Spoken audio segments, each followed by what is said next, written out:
मेरी माँ मेरे पापा के कमरे में अक्सर नहीं सोती थी। अगर किसी रात पापा के कमरे में सोती थी तो अगली सुबह मम्मी रोते रोते बाहर निकलती। एक दिन मम्मी सोई हुई थी, तभी मैं मम्मी की चादर लेकर पापा के कमरे में चली गई। फिर जो पापा ने मम्मी समझकर मेरे साथ किया वो सुनकर तो आपके होश उड़ जाएंगे। मेरी आंखें खुली तो मैंने मम्मी को सिसकते हुए देखा और मेरे बिस्तर के पास बैठी बुरी तरह रो रही थी। अपनी माँ को ऐसे देखकर हमेशा मेरा दिल तड़प जाया करता था, लेकिन मैं चाहकर भी कभी उनसे कुछ नहीं पूछ सकती थी। अक्सर ही सुबह मम्मी का ऐसा हाल होता था। कुछ समय पहले मैंने एक बार माँ से पूछा था कि आखिर वो पापा के कमरे में सुबह सुबह बाहर आकर इतना रोती क्यों है, तो मम्मी ने कोई जवाब नहीं दिया और मुझे डांट दिया। मम्मी जब भी उनके कमरे से बाहर निकलती, मम्मी का हुलिया बहुत ही अजीब सा होता।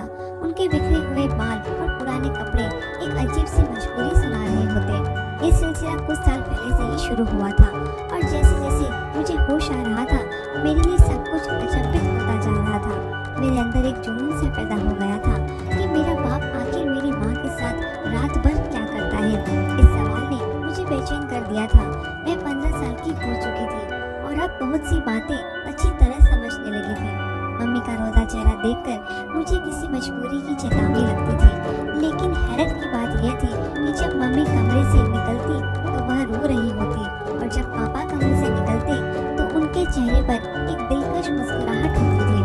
उन्हें देखकर ऐसा लगता था जैसे वो बिल्कुल जवान हो, वो कुछ न कुछ गुनगुनाते रहते हैं, जैसे बहुत खुश हो। और मम्मी का हाल ऐसा होता था कि मम्मी पापा के कमरे से निकलने के बाद दोबारा उनके सामने जाने से भी डरती थी। वो उनका नाश्ता भी मेरे हाथ ही उनके कमरे में भेज देती। खुद सारा वक्त किचन में खड़ी रहती और आंसू बहाती रहती या तो बाथरूम में बंद हो जाती। मम्मी की हालत देख देख कर मुझे बहुत तरस आता था। मैं बस 10 क्लास में पढ़ती थी और नाश्ता देने के बाद मैं अपने स्कूल के लिए घर से निकल जाया करती थी, लेकिन सारा वक्त मेरे दिमाग में मम्मी का ख्याल घूमता रहता। मैंने कभी किसी सुबह पापा को परेशान या बेचैन नहीं देखा था। वो हमेशा ही बहुत खुशी से नाश्ता करने बैठते और उनका चेहरा बहुत खुश दिखता था, जबकि मम्मी को देखकर ऐसा लगता था कि किसी भी पल मम्मी को कुछ भी हो जाएगा। अक्सर मैं नाश्ता बनाते हुए मम्मी के शरीर को कपकपाते हुए भी देखी थी। मेरा दिल चाहता था कि मैं मम्मी से पूछूं कि पापा रात को उनके साथ ऐसा क्या करते हैं जो उनका इतना बुरा हाल हो जाता है, मगर पापा के नाम पर मम्मी के चेहरे पर खौफ नजर आने लगता था।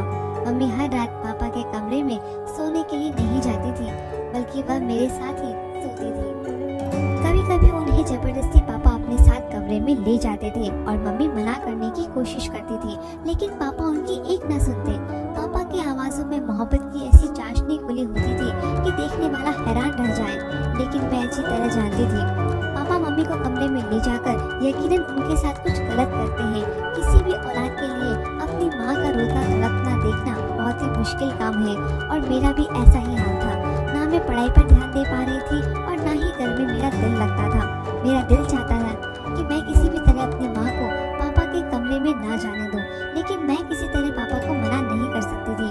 पापा तो मेरे सामने मम्मी के साथ बहुत ही मोहब्बत से पेश आते थे।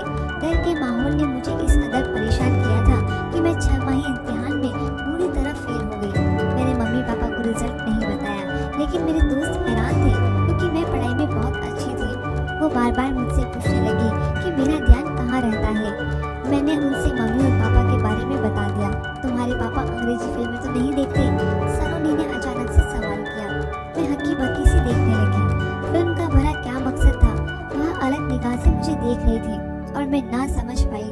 उसने बात बदल दी, लेकिन मेरी सुई उसकी बात पे अटक गई।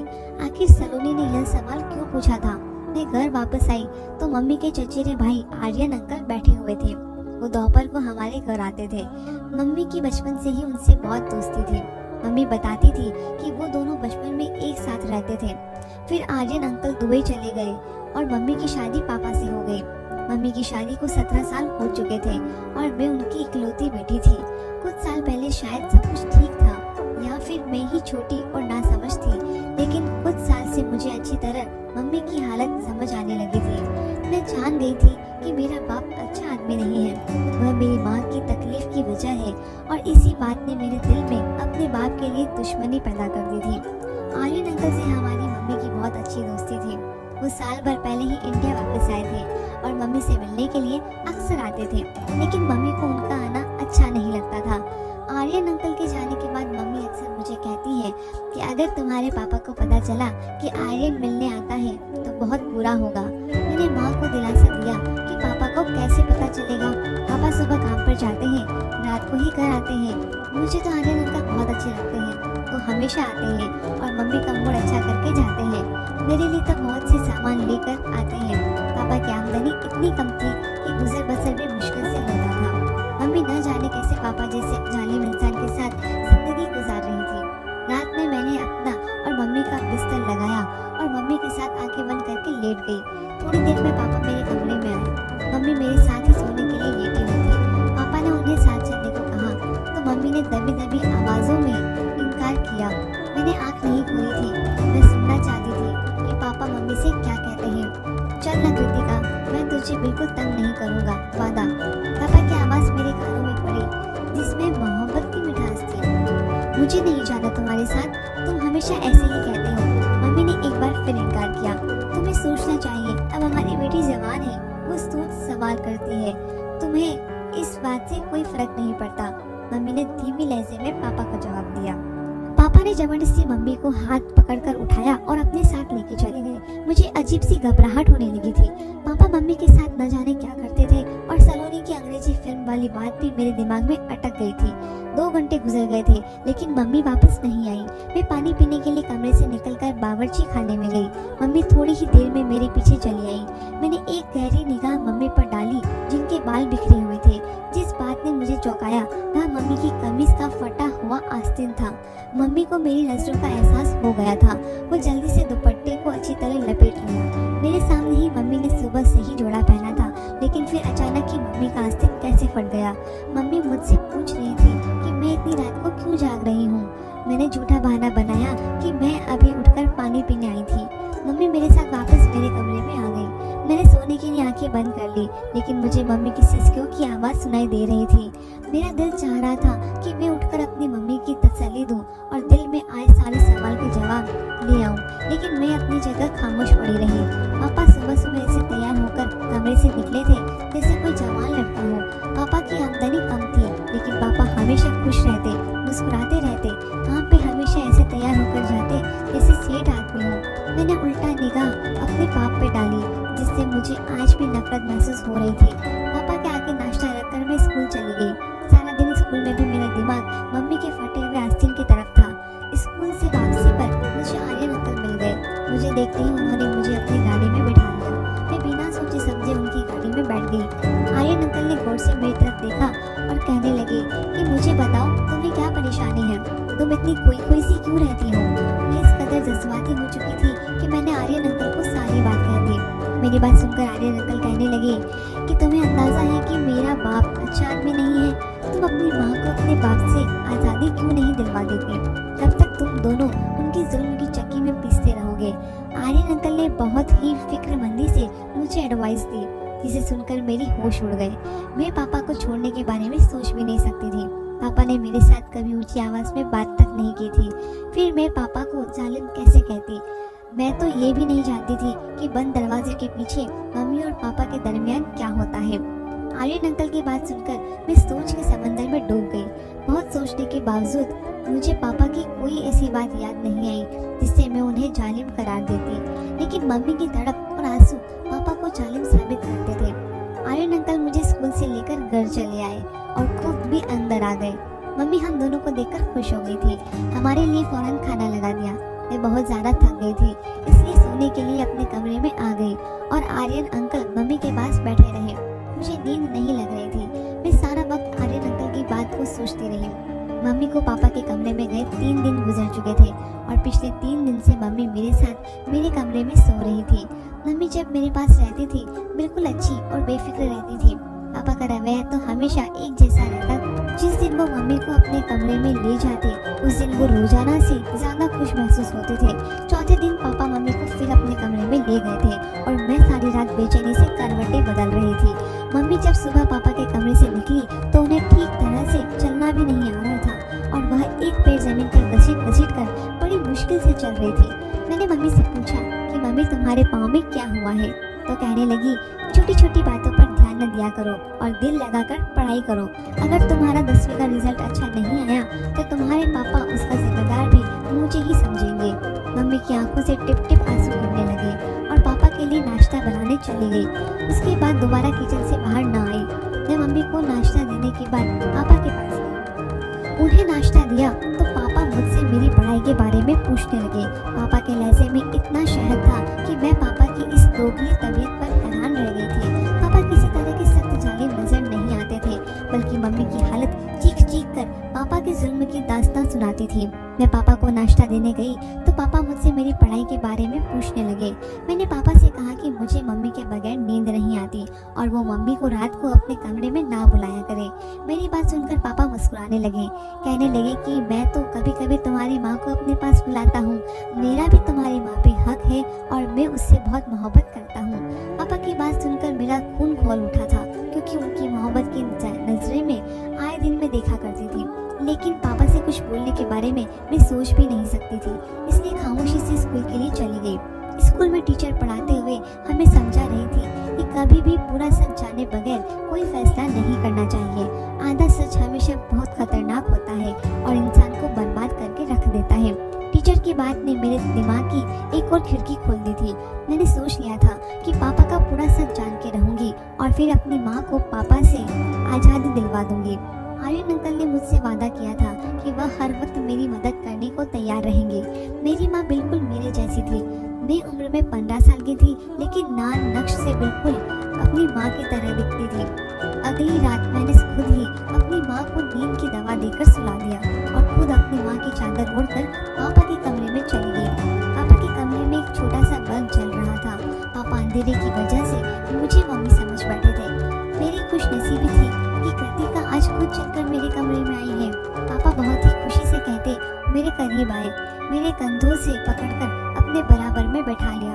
पापा के बराबरी में बैठे मेरा शरीर कांप रहा था। मैं नहीं जानती थी कि उससे आगे मेरे साथ क्या होने वाला है, लेकिन आज मैं पूरा सच जानना चाहती थी। पापा बहुत मोहब्बत से कहने लगे, कृतिका बेटी जवान हो रही है। ये कहकर तुम मुझसे इस कदर दूर हो गई है कि मुझे जबरदस्ती तुझे अपने कमरे में बुलाना पड़ता है। मेरा भी तो कुछ हक है तुम पर। मैं मानता हूँ कि हमारी बेटी जवान हो रही है, लेकिन वो इतनी छोटी भी नहीं है कि उसे यह ना समझ हो कि माँ बाप एक कमरे में एक साथ रहते हैं। तू सारा दिन काम करके थक जाती है, चल अब सुकून से मेरे साथ सो जा। मैं तुझे अपने करीब देखकर खुश हो जाता हूँ। पापा को अंधेरे की वजह से मेरा चेहरा नजर नहीं आ रहा था और पापा ने खुद ही मुझे अपने तकिए पर लेटा दिया। वह बहुत आहिस्ता आहिस्ता मेरे कान के करीब होकर बातें करने लगे। वह कह रहे थे कि अपनी आमदनी का कुछ हिस्सा उन्होंने जमा कर लिया है, जिससे वह मेरी शादी करेंगे। उसके बाद जो कुछ पापा ने कहा वो सुनकर मेरे होश उड़ गए थे। वह कह रहे थे कि मैं जानता हूँ कि आर्यन ने एक बार फिर हमारे घर का रास्ता देख लिया है, लेकिन कृतिका मैं तुझे बता दूं कि वो इंसान ठीक नहीं है और ना ही उसकी नीयत अच्छी है। पहले भी एक बार वो तुझे बर्बाद करने की कोशिश कर चुका है और अब तो हमारे घर जवान बेटी भी है, इसलिए तो एहतियात का दामन थाम के रखना। पापा को अभी तक मालूम नहीं हुआ था कि मैं मम्मी नहीं बल्कि उनकी बेटी हूँ। पापा बहुत आहिस्ता से मेरे बालों में हाथ फेर रहे थे और कुछ ही देर बाद पापा को नींद लग गई। काफी देर तक मैं दमे साथे पापा के पास लेटी थी, लेकिन पापा तो बहुत गहरी नींद सो चुके थे। मैं खामोशी से उठकर कमरे से बाहर निकल आई। पापा ने कुछ भी ऐसा नहीं किया था जिससे मुझे कुछ भी समझ आता, इसलिए आर्यन अंकल और मम्मी को लेकर मेरे दिल में बहुत से सवाल पैदा हो चुके थे। अगली सुबह पापा रोजाना की तरह थे और उनका चेहरा ऐसे था जैसे मम्मी के साथ रात गुजारने के बाद हुआ करता था।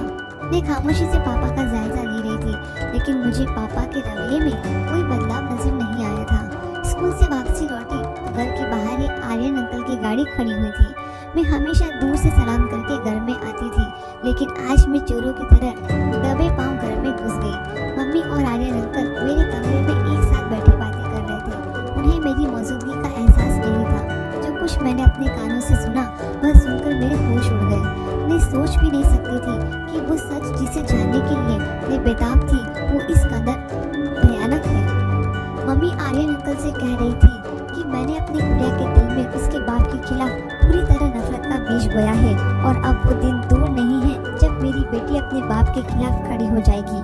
वो बुढ़ा जबरदस्ती मुझे अपने साथ इस रिश्ते में बांध के रखा हुआ है, लेकिन अब मैं आज़ादी चाहती हूँ। वह मुझे मुझसे बात करते करते ही सो जाता है, लेकिन जैसे ही मैं बाहर निकलती हूँ तो अपना हुलिया खुद ही खराब कर लेती हूँ। मैंने गुड़िया के दिल में ये बात अच्छी तरह बिठा दी है कि उसका बाप मुझ पर जुल्म करता है।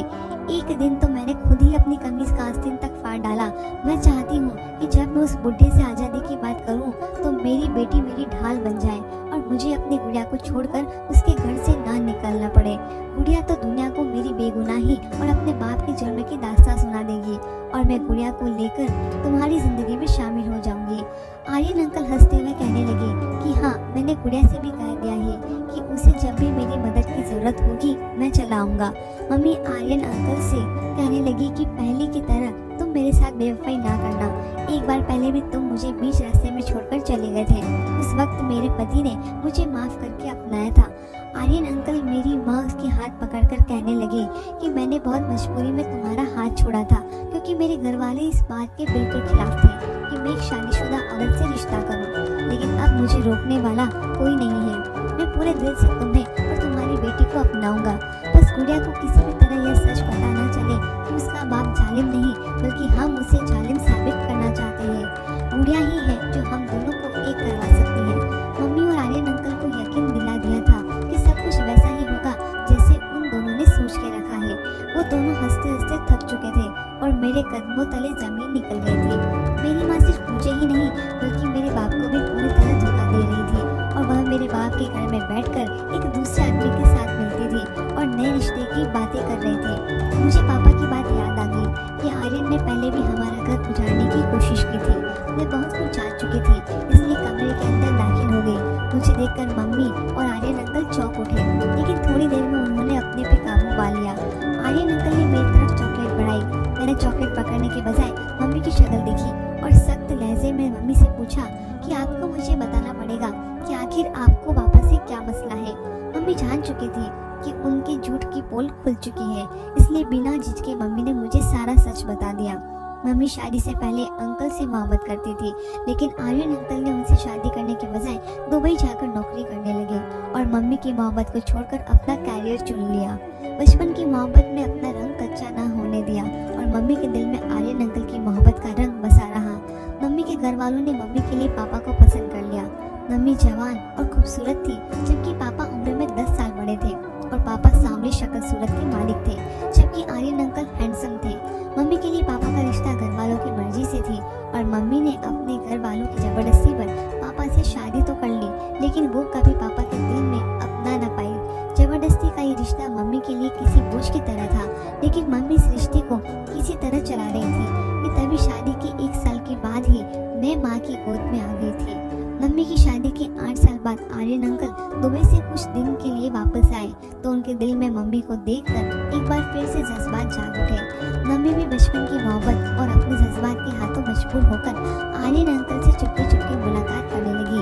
लेकिन कुछ ही दिनों में यह बात माँ की बड़ी मम्मी को पता चल गई और उन्होंने सारे खानदान में मेरी माँ की इज्जत को उछालना शुरू कर दिया। पापा माँ से सच्ची मोहब्बत करते थे, इसलिए उन्होंने मम्मी को बदनामी से बचा लिया और इस सारी बातों को झूठा साबित कर दिया। जब पापा ने मम्मी का साथ दिया तो सारा खानदान अपने आप ही खामोश हो गया। बड़ी मम्मी के हाथ मेरी माँ तो ना आ सकी, लेकिन उन्होंने आर्यन अंकल पर सख्ती की और उन्हें जबरदस्ती वापस भेज दिया। मोहब्बत का जोश जंग की तरह बैठ गया था। उससे 1 साल पहले आर्यन अंकल ने दोबारा जिंदा कर दिया। अंकल हमेशा के लिए इंडिया आ गए और एक बार फिर वो मम्मी के पीछे दीवाने हो गए थे। मम्मी को तो पहले ही दिन से पापा पसंद नहीं थे, हमारे हालात भी कुछ खास अच्छे नहीं थे, जबकि आर्यन अंकल के पास दुबई का पैसा था और मम्मी के लिए पापा को छोड़ना कुछ मुश्किल नहीं था। लेकिन दिक्कत ये थी कि पापा मुझसे भी बहुत मोहब्बत करते थे और मम्मी भी मेरे बगैर नहीं रह सकती थी, इसलिए मम्मी ने जानबूझकर यह सारा खेल रचाया और मेरी नजरों में पापा को गलत साबित कर दिया। मम्मी हमदर्दी बटोरकर मुझे अपने साथ ले जाना चाहती थी, इसलिए हमारे सामने पापा को जालिम साबित किया और खुद मुलजिम बनकर रहने लगी।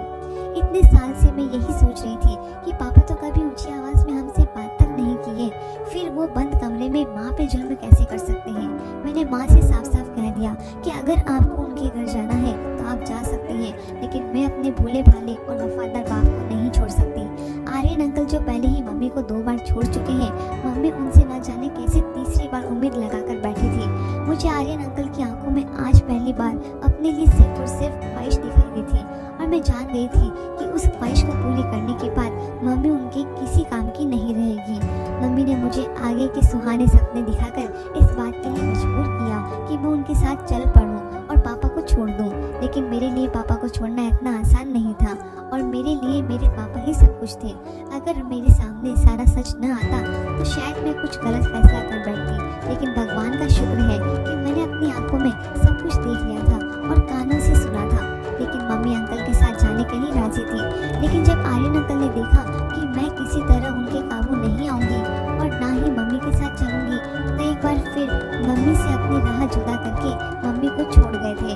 मम्मी को पता चला कि आर्यन अंकल मम्मी के लिए नहीं बल्कि मेरे लिए हमारे घर के चक्कर काट रहे थे। वो बहुत ही चालाक और बदकारी इंसान थे। उन्होंने मेरी माँ की मोहब्बत को पूरी तरह अपने फायदे के लिए इस्तेमाल करने की सोच रखी थी।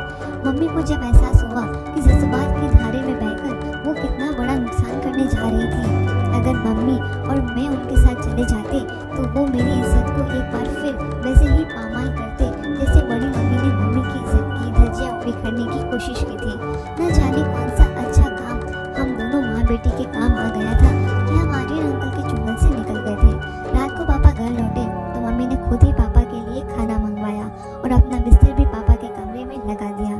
पापा खुशी देखने के लायक थे। पापा सच में मम्मी से बहुत मोहब्बत करते थे और ये उनकी मोहब्बत ही थी जो वो मम्मी की गलतियों को आज तक नजरअंदाज करते आए हैं। इतने सालों में पहली बार मम्मी को अपनी गलतियों का एहसास हुआ था और उन्होंने पापा को दिल से अपनाया था।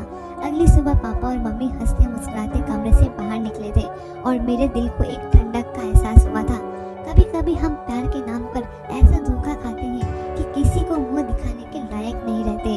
असल मोहब्बत तो विवाह के बाद ही होती है, जिसमें इंसान एक दूसरे का ढाल बनकर एक दूसरे पर ऐब ढा